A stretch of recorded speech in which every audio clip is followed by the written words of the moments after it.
Hey guys, and welcome to another episode of It's About Time. So, we're now on episode 86. It's 86, yeah, 86. Jared did 85 yesterday. We're coming back with 86 today. This is like the fourth one in the span of 6 days. We're on a real roll over I here. know, I can't believe it. Unbelievable. So we're just at a wealth of knowledge that we're just imparting to you on these last days of summer. That's right. And it's time to get going. So, tonight's episode, before we get to our topic for tonight, let's talk about, customary, what's on the wrist. For the first time in It's About Time history, my partner in crime tonight, Dave, we both have something very special, don't we? That's right. We both have the same watch on. It's amazing how that happened, but let's show it to you. Yep. Tonight's watch is the Oris Regulator Dive Watch. And if you look at these twin beauties, you can see what makes these very interesting is the fact that it does have 3 subdials. One for the second, one for the minute, and one for the hour. And these, again, are dive pieces and made by Oris. And this is exactly how clocks were made in the 1500s. They were actually made as regulators instead of all with one hand. So they made this and they separated the dials out into a watch, and that's how regulators came to be. What's different about Oris than most other regulators is Oris made a dive watch out of it. And this is what you see here. This is the Oris BC3 Dive Watch Regulator. And I was able to pick up a couple of these through my journeys through the years, and Dave now has one as well. So a beautiful piece. We've gotten several different compliments on it over the years. That's right. Love it. Love it, Yeah. and a first in It's About Time history on episode 86 as 2 watches of the same species come together for the first time. Pretty amazing. Let's get into tonight's episode. Most people, one of the reasons why you like your dive watch is because it's so durable, correct? That's right. And what's one of the things that most people are afraid of when it comes to watches? Mag. No, we're talking about, like, what's one of the reasons you like a dive watch? It's water resistant, correct? Oh, yeah. One of the best features I like about this watch is that it's water resistant. You can take it in the pool, you can take it anywhere. Underwater, in the ocean, anywhere you want, okay? That's so right. most people think that the watch's biggest enemy is water. Right. But it's really not. Water is, yes, one of the big enemies of watches, especially automatic watches, as well as quartz. But the other is simply this. And you may say to yourself, what the heck is this? No, this is not a chocolate bar. Mm-hmm. This is a magnet. Oh, that's right.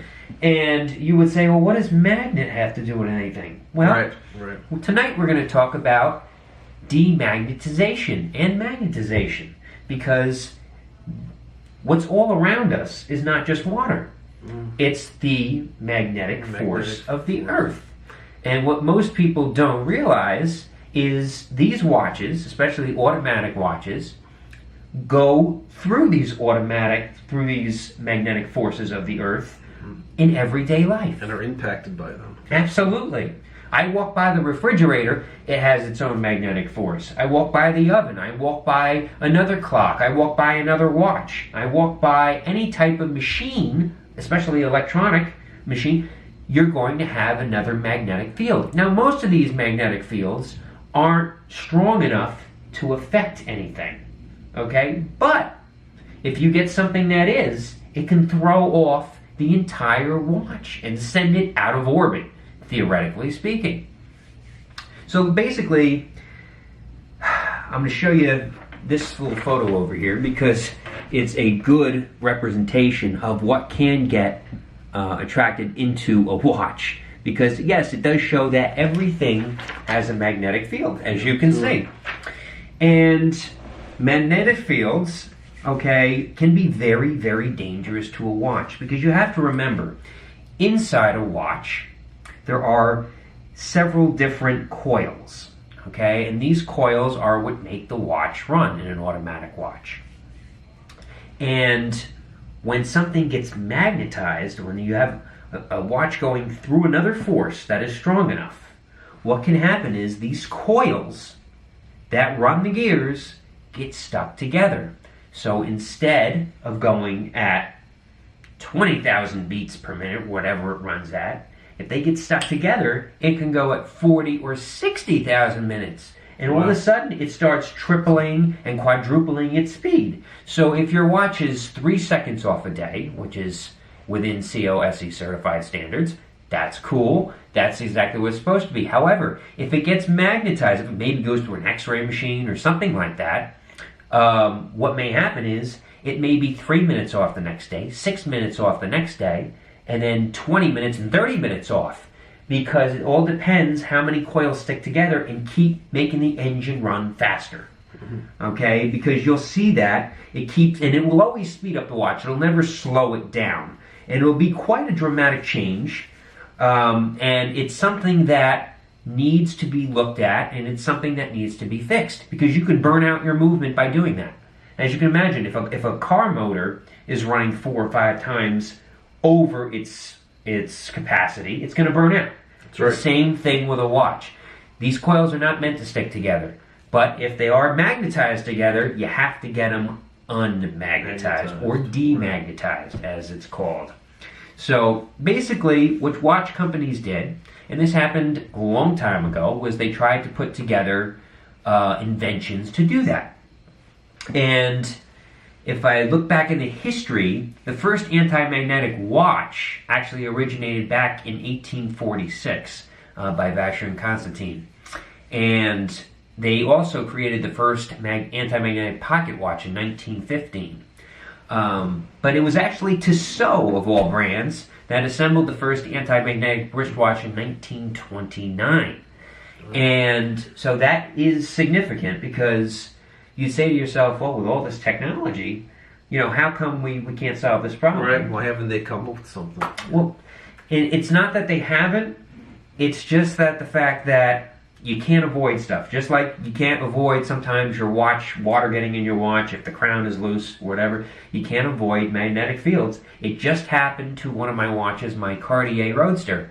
I don't know what it passed through, but all of a sudden it went from 2 seconds to 9 seconds to 4 minutes to 15 minutes fast. And I knew it was it had to be demagnetized at that point. So really it depends where you go through and what you do. Yeah, you don't realize what it is too. Right. That could pull it way out of whack and make these coils stick together. Right. And like I said, there's certain devices that you can actually get these demagnetized through. There's 2 ways you can do this. Number 1, you can go to your own local watchmaker, if there's a local watchmaker around you, and he can do it, as I'm sure he'll have one of these devices. Or number 2, you can go online, particularly eBay, and buy them yourself. Let's take a look at some of these machines that you can buy and what the cost structure are to all of them. Okay, so I'm going to show you these right here. Okay, these are all examples of demagnetizers. The cheapest one is this one over here in the corner, this blue one, which sells for anywhere between $5 and $15, especially up on eBay. And what you basically do is just press this red button in the corner. You put the watch on top of it. You press the red button, and the theory is it's going to demagnetize the watch. Well, newsflash, had it, did it to the Roadster, didn't do a damn thing. Wasn't strong enough. It didn't provide me enough power. So this is not one that I would recommend getting. These 2 down here, on the lower section of the page, they go for anywhere between $15 and $30. They claim to have a stronger voltage charge to demagnetize your watch. I haven't had these, so I couldn't tell you about it, but you can find them on eBay as well. And again, the theory is you put the watch on top, hit the button, boom, it's supposed to demagnetize the watch. These, I guess, are the most, these are the ones that the watchmakers have, especially the vintage ones. And these are, I guess, the most common type of demagnetizer that a watchmaker would have. And you plug it in, and it automatically provides that force for you when you put the watch through it.